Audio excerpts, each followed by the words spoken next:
Hi, and welcome to week 2. Last week we got to kind of look at the very beginning and our first character of Gertie, getting techniques of actual stop motion animation. And this week we're going to see some more technology and some more characters that developed a long time. So we're going to start here with the rotoscope, and I'm just going to go through the module per usual. You're watching the week 2 video, so this is always the first place to start, and I'm just going to go through here. So, Max Fleischer, who is a big name, I would highly recommend that while you're watching these videos, you start taking notes of key players and key techniques, characters, studios, all of that stuff. I know it's in the modules here, but I think having your own notes are going to help you to start remembering these things. And as I go throughout time, we're going to be mentioning a lot of these people over and over again, so you can see how they've grown and what kind of they've brought to the industry. So, excuse me, Max started working at the Brooklyn Daily Eagle. He was an errand boy, but he did have a background in the arts and decided to become a cartoonist. He became a master of photography and photo engraving, and then he was their technical illustrator. He was asked to consider a way to improve the look of stiff animations. And so what he did is he developed what we call the rotoscope. It worked by projecting a single frame from a strip from a movie film, one by one, onto the back of a glass drawing surface. Then he could trace the image up here. So here's the light shining through the film strip onto here. And then he could trace over it to kind of create his frame by frame animation. So what basically he could do, and we're going to take a look at some videos and stuff, they would record somebody dancing or doing an action, and then drawing over it with whatever character they were doing. Technically having an actor dress close to what your character was going to look like was the easiest way to do it, but then you could draw over it, and then you had a more realistic animation because it was based on real movement. So, what is the rotoscope? What is rotoscope animation? The process explained. So there are a couple of movies that have come out semi-recently. There's Scanner Darkly. I'll do this.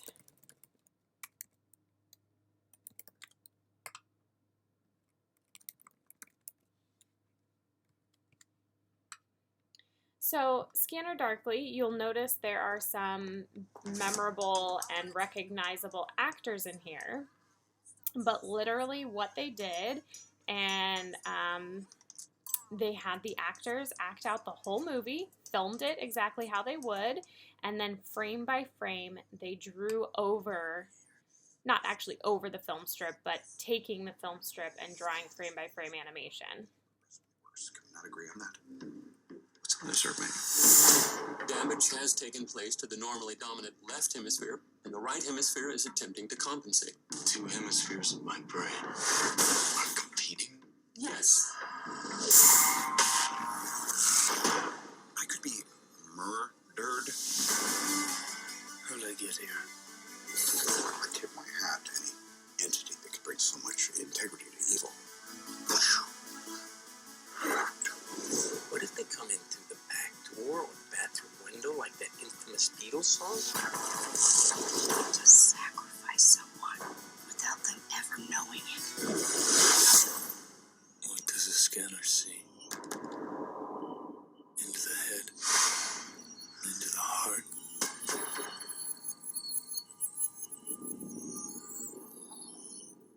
Does it see into me? Clearly. Or darkly.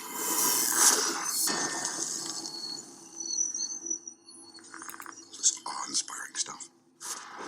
Okay, it's slightly off-putting, right? Because it looks real, but it looks, digitally created. but everything is kind of moving because it's still done by hand. So yes, I can kind of trace the same line for the jaw over and over and over again, but it's not going to be a perfect line. So it does kind of jitter almost, and it has this organic feel to it that can be a little strange, but still a very cool kind of idea.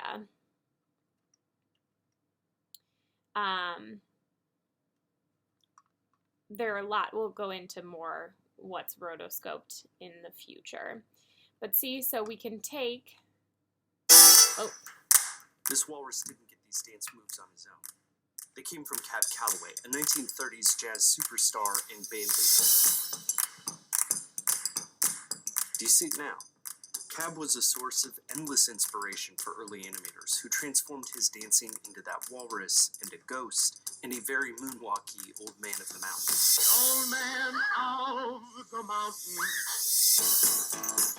The way these moves got from real life to cartoon was a breakthrough in technology and method. It's an idea that forever changed animation when an inventor took pictures that had just started to move and made them dance.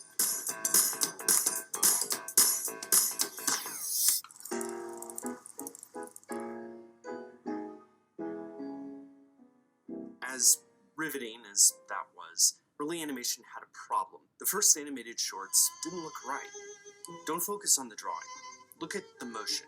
See how clunky his arm move is here, and how his shoulder doesn't move realistically? Max Fleischer saw that problem too. This is him, the inventor, blowing bubbles in some of the first films that revolutionized animation. And this is the clown that did it.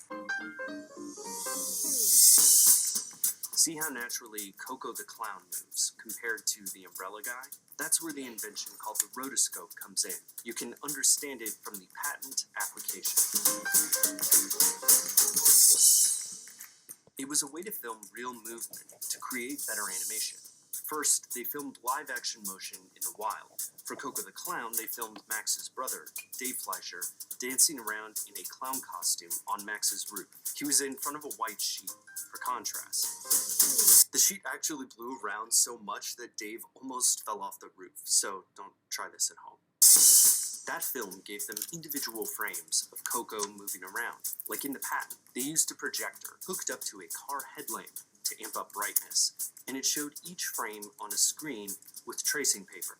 Then they just played it back, frame by frame, tracing what they needed. It had the creativity of animation, but the precision of live action. The results were astonishingly smooth, and lots of people noticed. The New York Times said Coco, the Inkwell Man, leaps as a human being, and it made sense. He was one.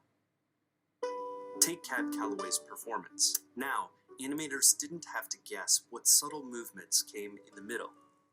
They had a filmed guide to every frame.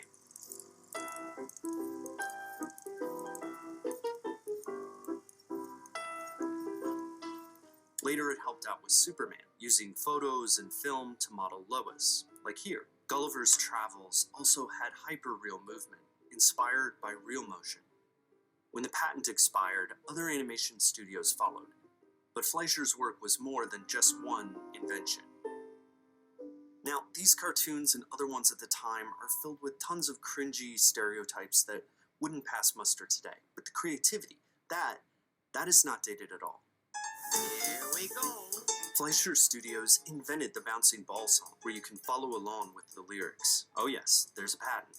Max and Dave patented multi-plane animation as well. See how they could film the main character moving and separately move the background elements, like pictures and models. This created depth and saved animators time. It enabled gorgeous motion, like in this scene from Superman.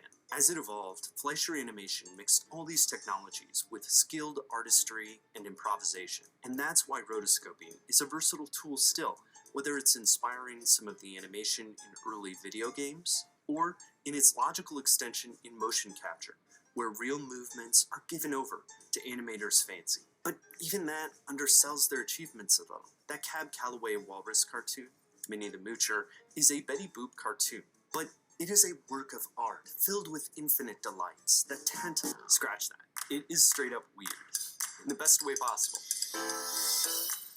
Phones have lips, handkerchiefs talk, ghost skeletons get drunk, tonsils scream, the list goes on. When Cab Calloway saw himself turned into a dancing walrus, he fell to the floor laughing. An invention made that work, but it was a different type of genius that made Cab Calloway fall to the floor. You can patent a device, but you can't patent that. All right, so a really, really cool invention. At the time, he had 3 experimental samples that demonstrated the result of the rotoscope, and he was hired by John Bray, who had his own studio. He was a cartoonist in the early, 1901 for the Detroit Evening News, but he was hired by Bray to work on technical films. This led to Fleischer's assignment to supervise the production of the World War I Army training films, and we're going to get into a lot of Army films, propaganda, and all of that. But after the war, he was the production manager at the Bray Studios, and a series of cartoons based on the shape of a black and white clown. It turned out to be the Inkwell series and Coco the Clown, which you saw, and we're going to take a closer look at in a minute. Disney also used rotoscoping. So Max had the original patent for the technique, and he and his brother ended up developing their own studio, Fleischer Studios. You'll know them for Betty Boop and Popeye. We're going to look at that next week. But his patent expired, so that led to other people being able to use it. So you can see, looks kind of familiar here. We're going to look at this later, but I just wanted you to see how they had her dress. And again, so having it match what your character looks like. So you can look through this site to find out a little bit more about the rotoscope. There's also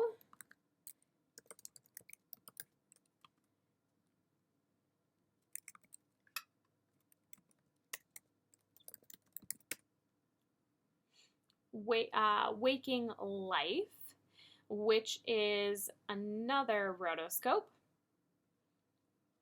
Waking Life, I think, was 2001, and Scanner Darkly was 2004, I think. So this one was before it. Maybe I only exist in your mind. Still just as real as anything else. It seemed like I'd walked into an alternate universe. You haven't met yourself yet. I'm trapped. Now this one for me, it's supposed to feel this way, but there is no place for your eye to settle. Everything is moving separately and independently. You know, the background is moving in a different direction than the characters, and this comes from their style choices and how they actually rotoscope the film, but it is a very uneasy look.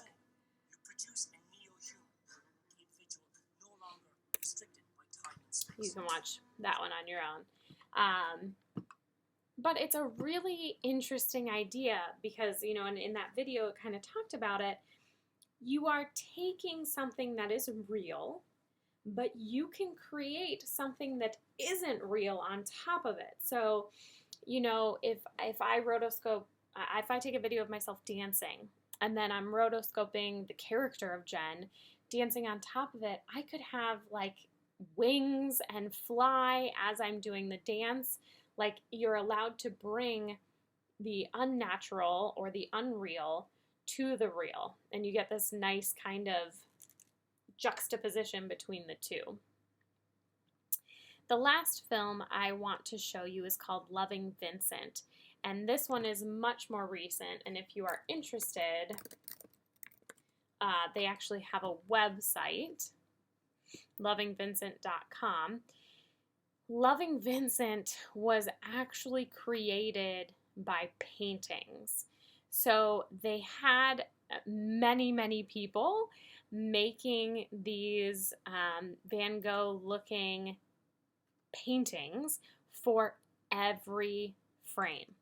Now, don't forget, and I'm not 100% sure that they use 24 frames per second, but it is approximately 24 frames or 24 paintings per second of video. And they had, you know, let's see if it, these are all of the painters. There's 16 plus pages of painters. I remember they did like a call saying, you know, they had their keyframes, like the main paintings, and they needed people to in between. So, you know, you're finding the middle ground between two paintings, and you had to submit like a Van Gogh style painting that you could do to prove that you could do it, and it was this really cool process. But with all that came this painting about Van Gogh's life.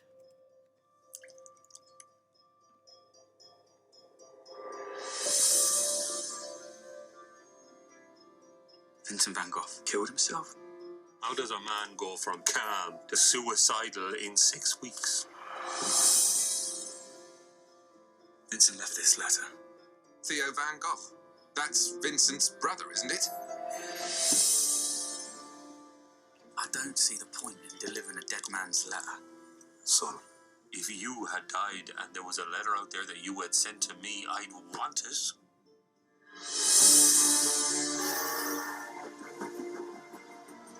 So, what brings you to over there? I want to do something for Vincent. You're not going to stir things up again, are you? I've had quite enough weeping over that nutcase. His neighbours, and the police,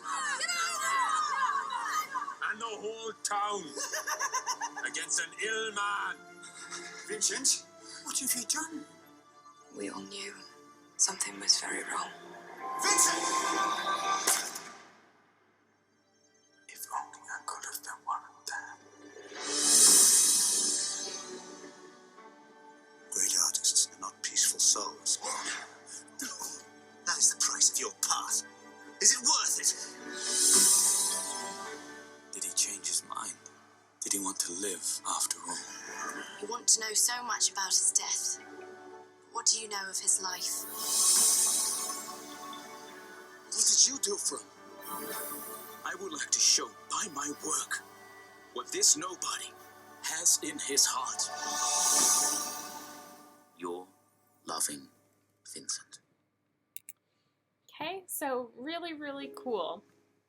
And on a painter note, another, you know, the rotoscope and Max Fleischer were really important. Edward Muybridge was equally as important. Edward here, Muybridge. He developed a way to track motion. And so what he did was set up cameras on horse tracks, like horse racing tracks, and the horse would trip a line that would have the cameras take pictures. He was in California at some of the famous horse racing arenas back then, and he found that horses actually brought their legs in together when they were fully off the ground. So like take note in like these ones. And that they always kind of had a foot down, but when they were bringing it in, you can see there's 1 to 2 frames where they're completely, all 4 legs are off and their legs are in. Before this time, people thought that horses ran with their legs out. So if you look at famous paintings before this time, and we're talking about like 1880s, they thought the legs went out, and that's how a horse moved. And so Muybridge kind of discovered, no, we actually, you know, horses, animals move this way. And it helped lead to studying movement and seeing how things actually move, getting references, creating these kind of tripwires to show how people also move. And that was another thing that helped us to understand movement and to make it easier to animate. All right. I already said all that. So yeah, so then we've got out of the inkwell. And we saw this in the earlier video, but here is an actual episode.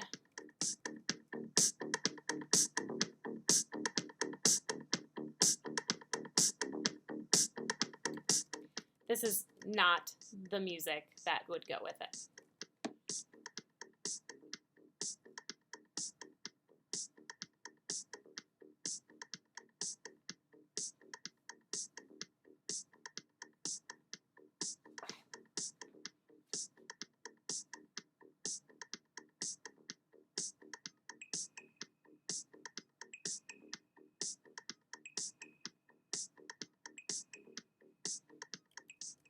So I'll kind of talk while this is going. I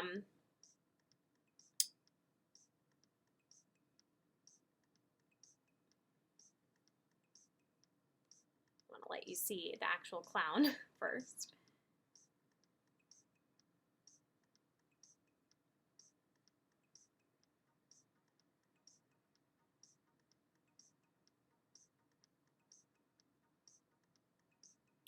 Basically, this was called the Inkwell Clown, or Coco the Clown, and Coco started in 1916.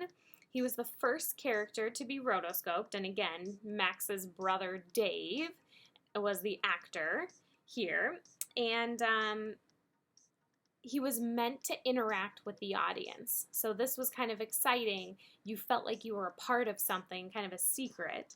And at the start of each Coco cartoon, you would see the clown appearing out of the photograph of an inkwell.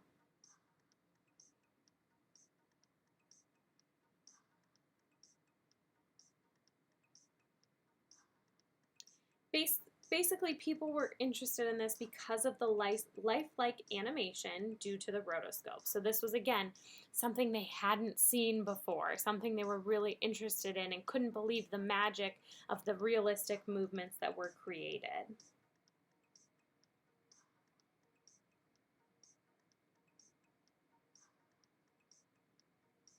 This also started the development of having an in-betweener. Again, I kind of talked about that with Loving Vincent, but main animators, or animators that were experienced and hired to be company animators, would animate the key movements or the key frames, and then because they needed 24 frames per second or whatever they were using at the time, they hired somebody that could find the middle ground between those two frames and in between, and thus became known as in-betweeners.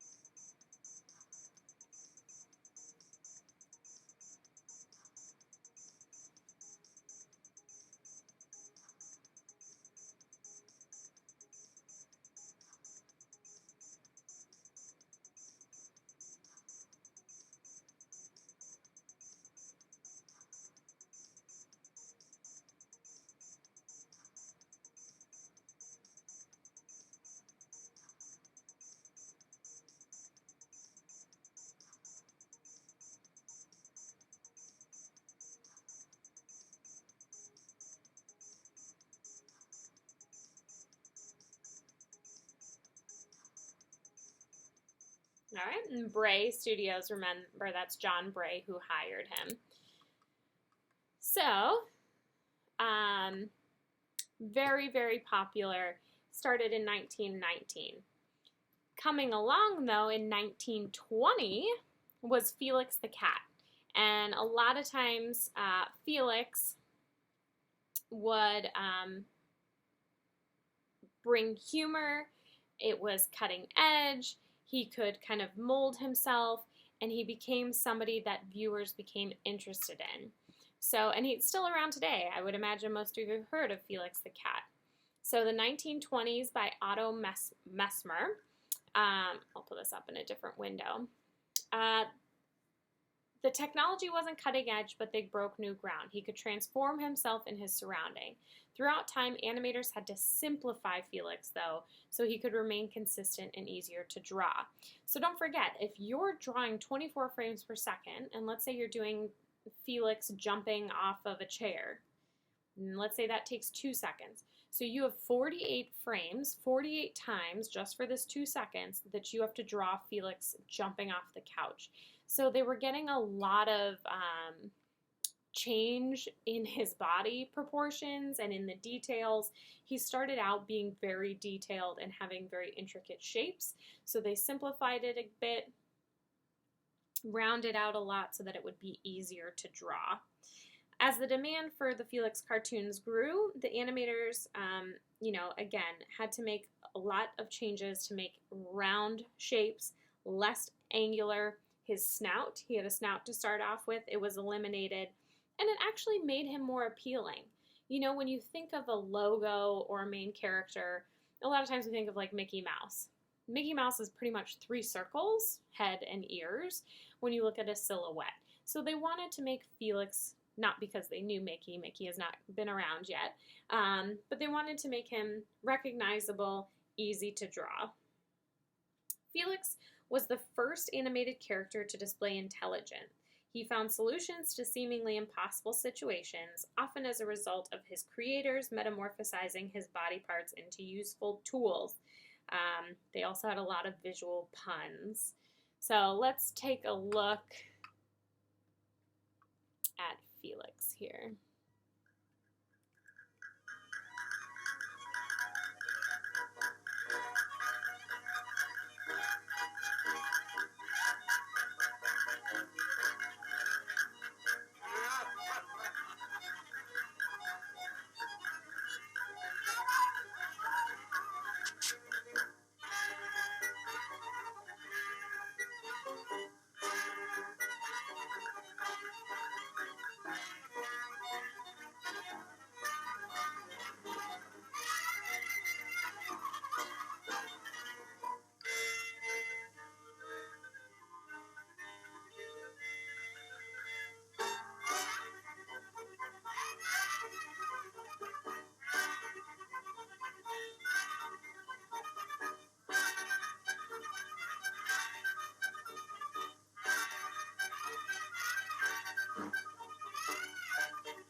just 60. All right, so a very interesting style. You'll see as we go throughout history, some of the topics are very stereotypical or would be offensive or are offensive now. So just take note of that while we are watching some of these. So with Felix, and I don't know if you could kind of tell, let me do this again. They discovered that, okay, so for this scene, they only drew the background once. So this was only drawn once, and then only things that moved needed to be drawn multiple times. So they kind of took advantage of, well, we don't need to redo this when we know it's just going to hold still. So that was a new kind of technique that Felix the Cat used. And that was Otto Messmer, the creator of Felix, decided that we didn't need to constantly paint things unless it was an action. Okay? So now compare this to our Coco the Clown and see what style you like better, what you think is working well. And side note, while this gets started, you have a quiz at the end of this week, and there's one question that's what word did I say? And the key word this week is Pluto, like the planet and the dog, Pluto.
Also pay attention to how often things are repeated.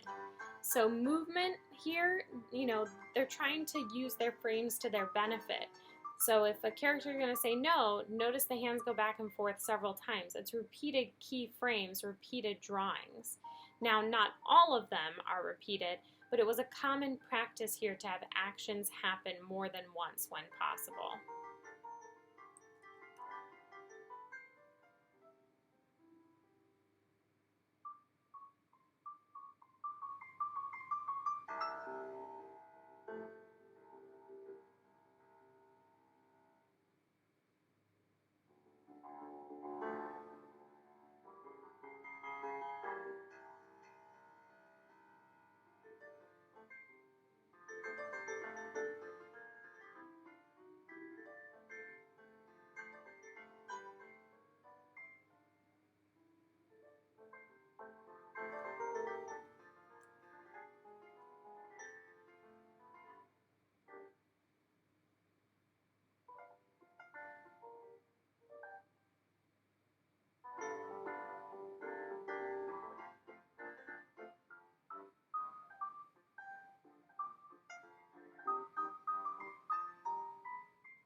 Super creepy.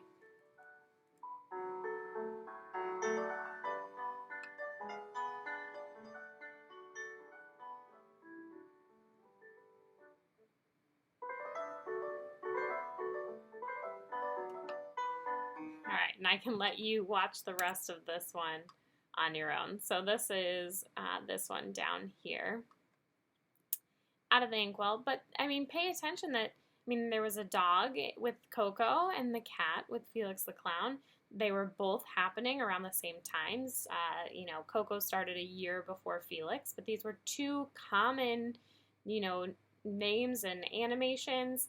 So thinking about what's interesting about each and what would draw in an audience.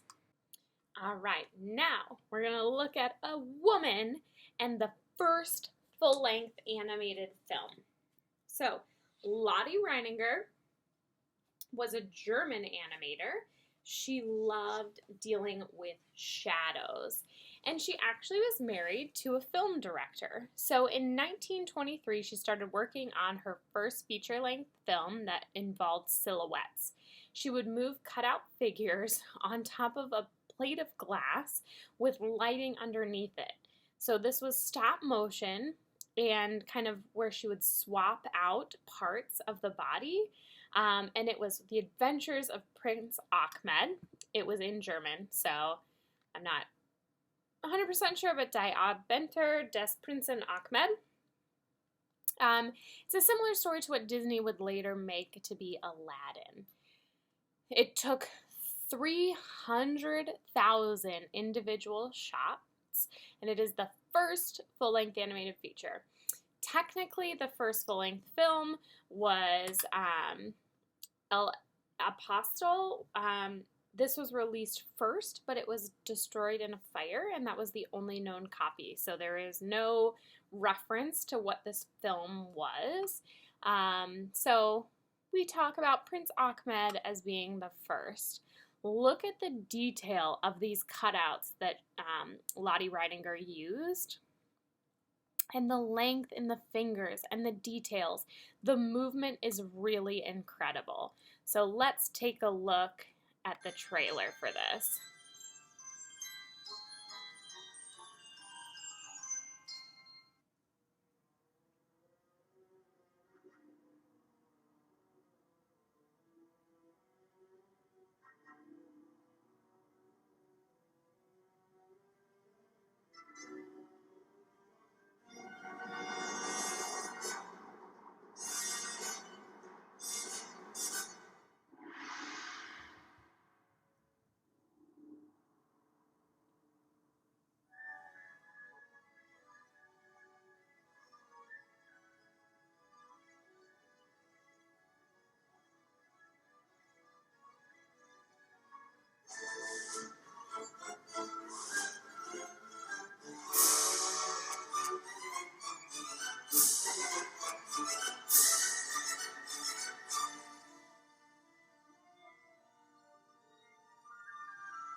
So really visually beautiful, impressive for the time. The colors that were used in her lighting, she would just use a filter under the light to change the color. And all of the characters had pins in like their elbows and shoulders and knees so that the characters could move realistically. This is a tough, using your fingers to move all these tiny details on a sheet of glass that were just paper, made figures. If a character needed to appear up close in one of the films, a separate larger model of the head and shoulders would be built and have a larger background details behind it to show that it was a close-up. And then all of the figures, would be made from 25 to 50 separate pieces depending on the character. The German animator, Lotte Renninger, she was a theater student in a school in Berlin. She created a title sequence for the Pied Piper of Hamelin in 1917. Her first love was for Chinese shadow theater, and that's what got her interested in this type of technique. She went on to do multiple films, but this one would be her most famous. Now we have Disney's first full length. So Snow White is 1938. This is a full 15 years after Prince Ahmed. By 1934, Disney realized that shorts would not keep his studio running forever. He assembled his artists and told them about the idea of Snow White and the Seven Dwarfs. It was a big risk because at that time, adults and people had only seen shorts. And these were, 5 minutes, kind of the things that we've been looking at. Lotte Renninger was in Germany, so this is talking in America. And would adults take to this? Would they want to sit for that long to watch something? Would this be for children? But could children sit that long? So it was a risk, and people didn't think it would do well, but Disney kind of knew. He believed in his vision, and so it debuted at the end of 1937 and became an instant phenomenon. The main thing here is Disney saw an opportunity for the first time to merchandise, so he had toys and clothing ready before the film was released so that people could see it and then go to the store and pick up merch. So here is just the trailer. The whole place to yourself. Or hi-ho, sorry, not the trailer.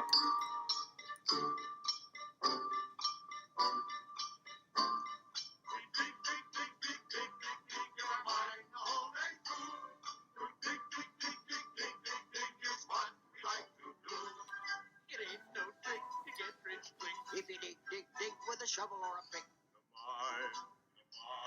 In a mine, where a million diamonds shine. We dig from early morning time. We dig up everything inside. We dig up diamond mines, 1,000 rubies, sometimes more. We don't know what we took them for. We dig.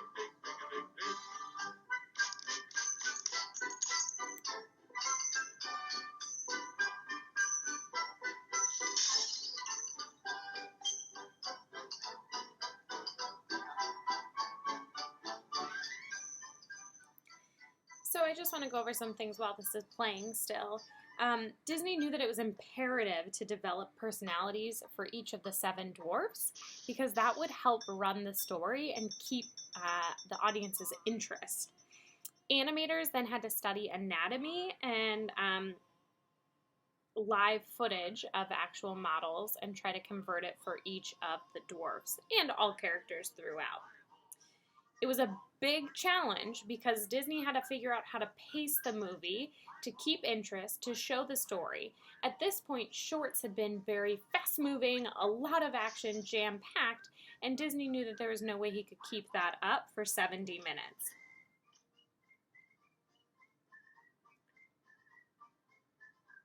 Now, the rotoscope was used in this, which you may or may not be able to tell, specifically with Snow White and a lot of times with Dopey, but it was used throughout.